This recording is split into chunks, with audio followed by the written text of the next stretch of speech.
Hi friends, welcome channel engineering solution.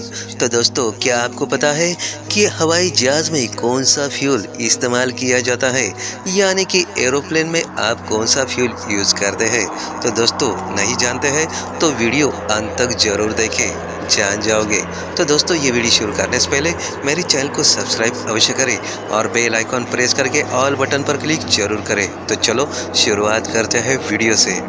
तो दोस्तों, आइए जानते हैं हवाई जहाज के बारे में कुछ रोचक तथ्य। ज़्यादातर हवाई जहाज़ों में पायलट और को पायलट एक ही प्रकार का खाना खाने की इजाज़त नहीं होती है। तो दोस्तों, इसके पीछे वजह है कि यदि किसी खाने में फूड पॉइजनिंग जैसी समस्या हो तो इससे जहाज के सभी क्रू मेंबर्स बीमार ना पड़ जाए, इसलिए ऐसा होता है। तो दोस्तों, ऊंचाई में जाने पर हमारे जीभ का स्वाद बदल जाता है, क्योंकि अधिक ऊंचाई पर हमारी सूंघने की शक्ति कम हो जाती है और यही वजह है कि हवाई जहाज में हमें खाने का स्वाद कम लगता है। तो दोस्तों, दुर्घटना के समय विमान के पिछले हिस्से में बैठे व्यक्ति की जान जाने का खतरा केवल 40% तक कम होता है। तो दोस्तों, हवाई जहाज में वैक्यूम टॉयलेट का उपयोग होता है, जिसे फ्लश करने पर जबरदस्त खिंचाव यानी कि सक्शन पैदा होता है। यदि आप टॉयलेट पर बैठकर फ्लश करेंगे तो सक्शन की वजह से आपका शरीर अटक सकता है। तो दोस्तों, इसलिए सावधानी से टॉयलेट पर बैठकर फ्लश कभी ना करें। तो दोस्तों, टॉयलेट के दरवाजे के अंदर से लॉक होने के बावजूद बाहर से भी खोले जा सकते हैं, ताकि आपातकाल की स्थिति में जल्दी से लोग को बाहर निकाला जा सके। तो दोस्तों, हवाई जहाज के कुछ इस तरह से डिज़ाइन किया जाता है कि उसे आसमानी बिजली से कोई नुकसान ना हो। इससे पहले बिजली गिरने पर विमान का दुर्घटना होना एक आम बात थी, लेकिन दोस्तों 1963 के बाद ऐसी कोई भी दुर्घटना नहीं हुई है। तो दोस्तों, हवाई जहाज में यात्रियों के लिए उपलब्ध ऑक्सीजन मास्क में केवल 15 मिनट के लिए ही ऑक्सीजन होता है, जिसका उपयोग अत्यधिक ऊंचाई में ऑक्सीजन की कमी होने पर किया जाता है। पायलट को इस 15 मिनट में विमान को सही ऊंचाई पर लाना होता है, ताकि यात्रियों को सांस लेने में परेशानी ना हो। तो दोस्तों, कार के मुकाबले हवाई जहाज में सफ़र करना कहीं ज़्यादा सुरक्षित होता है, क्योंकि प्लेन क्रैश की संभावना कार एक्सीडेंट के मुकाबले बहुत ही कम होती है। तो दोस्तों, एक रिसर्च के मुताबिक प्लेन के टेक ऑफ होने के बाद के पहले 3 मिनट और लैंड होने से पहले के केवल 8 मिनट में 80% प्लेन क्रैश की दुर्घटना होती है। तो दोस्तों, हर हवाई जहाज में एक ब्लैक बॉक्स होता है, जो कि पायलट, क्रू मेंबर और एयर ट्रैफिक कंट्रोल के बीच होने वाली बातचीत के साथ साथ टेक्निकल जानकारी को रिकॉर्ड करता है। ब्लैक बॉक्स वही चीज़ है जो दुर्घटना होने के बाद हादसे के कारण पता लगने का काम आता है। इसे कुछ इस तरह बनाया जाता है कि वो 2000 डिग्री सेल्सियस के तापमान को भी सह सकता है। तो दोस्तों,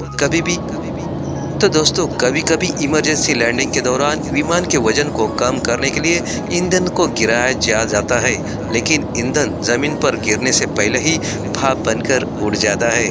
वैसे तो उड़ते समय किसी हवाई जहाज के दरवाजे का खोलना लगभग असंभव है, लेकिन अगर ऐसा होता है और विमान अत्यधिक ऊंचाई पर हो और अंदर का दबाव बहुत ज़्यादा हो, तब सारे यात्री और सामान उड़कर बाहर निकल जाएंगे। तो दोस्तों, विमान को इस तरह बनाया जाता है कि जरूरत पड़ने पर वो केवल एक ही इंजन से लंबी दूरी तय कर सकता है।